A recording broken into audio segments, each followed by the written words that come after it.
Click below to watch the original Sims video or to buy Kingsman The Golden Circle. Also, in my current circumstances, I'm stuck editing on iMovie.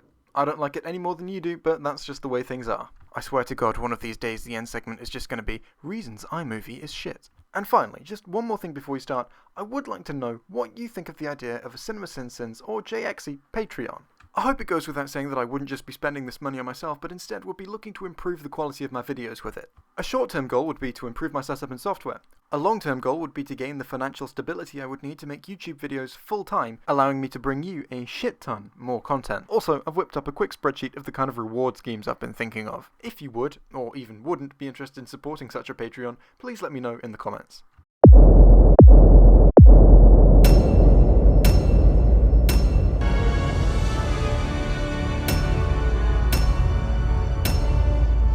If Charlie has a robotic arm with this kind of strength, why was this ever even a fight? Oh my god, he's so strong that he's able to twist a gun. Wow, he's just so good at twisting that gun. This really shouldn't be a fight. You're right. Everybody knows that the most important thing in a fight is being able to twist things with just your right arm. The purple nurple is the world's most effective combat technique. Also, there are lots of different kinds of strength.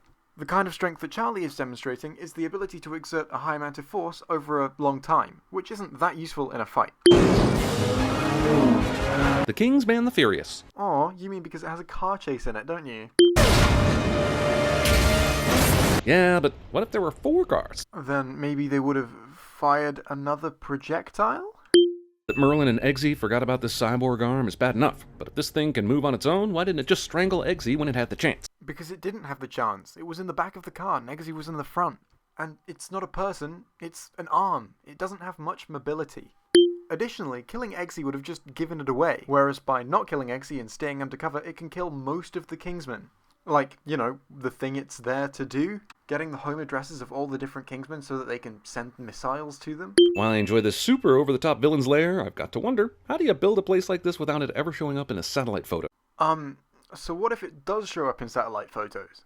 Sir, I've got something important to tell you. What is it? Well, I was just browsing Google Maps when I found something. Well, don't just leave me in suspense, man. Tell me what you found. Well, in this place with trees, I've forgotten where this part of the movie is set, there are some buildings. Well, we all know what that means. It's just gotta be an evil lair, hasn't it? There are no other options. We need to go and investigate immediately. Thank you for finding those buildings on Google Maps, Cadet, because, as we all know, where there's buildings, there's crime.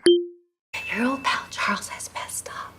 That's all I'm gonna tell you, because that's all you need to know, so put him in a mincer, okay? Okay, fine. Movie admits reasons because it wants to do some meat grinding. But even so, how does this work? The guy who brought in the new recruit is untrustworthy enough to kill, but the guy he brought in is somehow okay? Seems like that should be fruit of the poison tree. She doesn't know whether or not the guy he brought in is okay, and that's the reason she deems it necessary to test the loyalty of her new recruit by seeing if she can get him to kill and eat, let me repeat that, kill and eat his friend.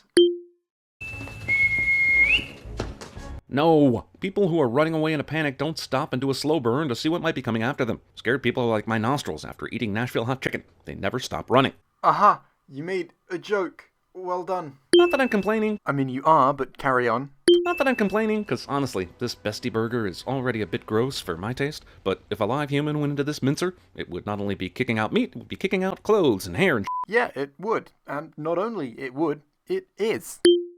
I'm fairly sure that was technically a sentence. Look, I still don't know how these holograms are sitting in the correct places at the table they are not physically at, but as we've seen time and again, these movies are dicks when it comes to explaining hologram societies. Yes, if only this high-paced action comedy spent more time explaining the science. If your missile warning system goes off a split second before you explode, you went with the wrong missile warning system company. Or, consider this, your enemy went with the right missiles.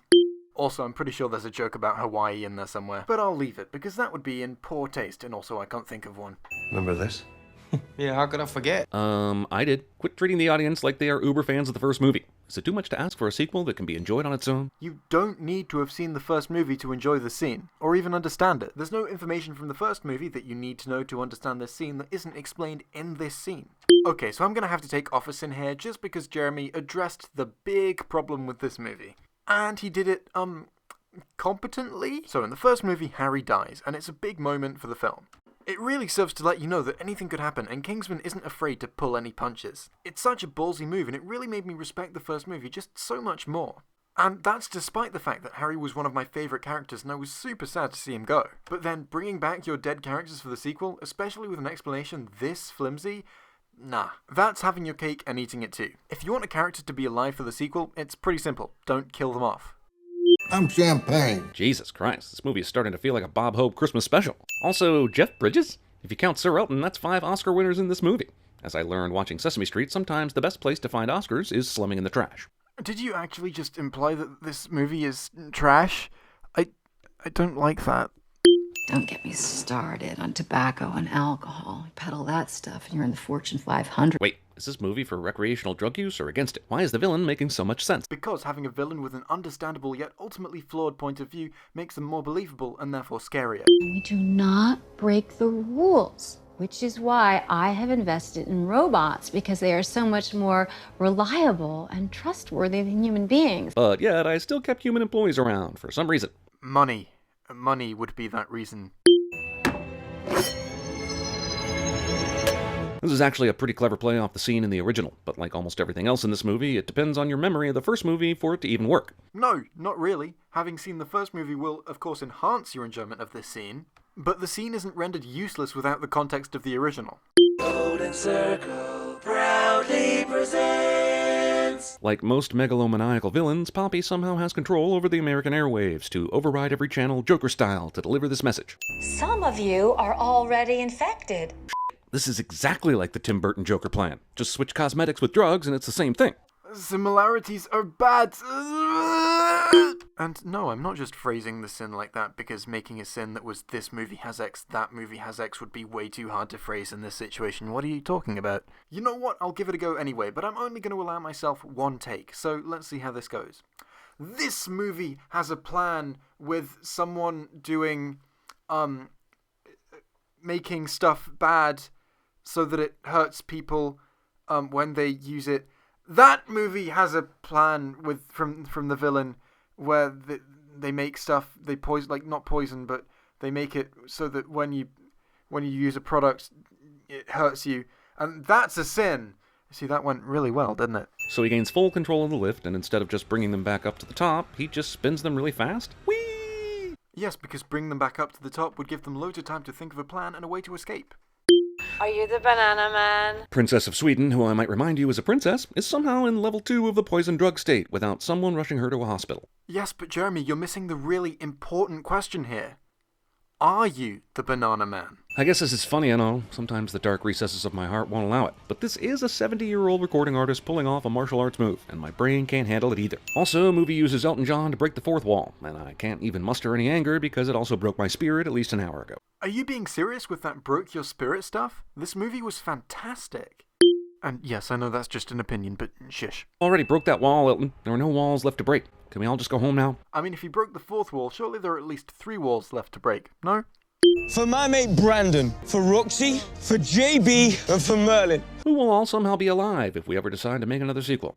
There's no if about it, sunshine. There's another sequel already in the works. So, the sin total was 21 sins, and the punishment will be the Banana Man. Do you fear the Banana Man? Fun fact, banana is the word that Americans most often get me to say when they find out I'm from England. Oh my god, you're British? Yeah. Oh my god, I love British people. Can you say banana? Banana? Oh my god, it sounds so different. I would just like to apologize to the, whole of America after that. Anyway, I don't really have an end segment for you this week, so instead, here's a clip of Nathan destroying our flat. Bum.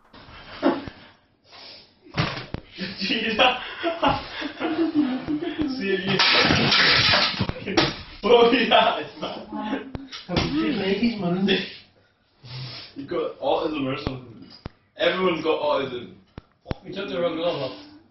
Give the other one. Hey, you need some food or something or he's gonna go crazy. How did it? Oh!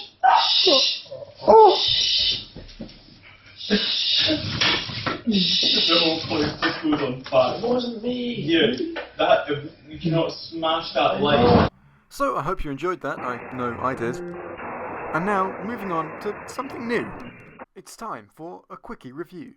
That, by the way, is a review I do quickly, not a review of a quickie. I should rename this. Overall, I'd say the film was very good. As a sequel, it worked really well, building off of a lot of things we saw in the original, but not being so dependent on the original that you can't see it without having seen the original. In my opinion, the huge change in supporting cast was the right decision here, as it served to make everything feel fresh and new enough to feel like a new film, a good new experience, while retaining enough of the original to still be a good Kingsman film. This felt like an expansion rather than a rehash. Highlights for me included Poppy, who managed to be a great villain without becoming an evil caricature, Harry's one-eye tinted glasses, I just think they look pretty cool, and the cheeky Elton John bum sex joke. My main criticism of the film would be that it is quite dependent on the first one. Though it can still be enjoyed without having seen the original does really help to understand a lot of the jokes and humour. Overall, it feels a lot like what would happen if Marvel did a spy film, and I'm all for that. I totally recommend you see this, although I would definitely recommend watching the original film first. And it's time for a teaser. See if you can guess what movie I'll be sending the Sins video of next week from this single clue. I feel like this is a harder one. I'll be impressed if anyone gets this. Today I'm taking a note from Cinema Wins book, who you should totally go check out while you're here. Cinema Wins is great, and I've decided to just give you a frame from the start of the movie. Oh, and I will tell you this. The rest of the movie doesn't quite look like this. Oh, also well done to everyone who got the teaser last week. I hope you enjoyed. Here's some EDM.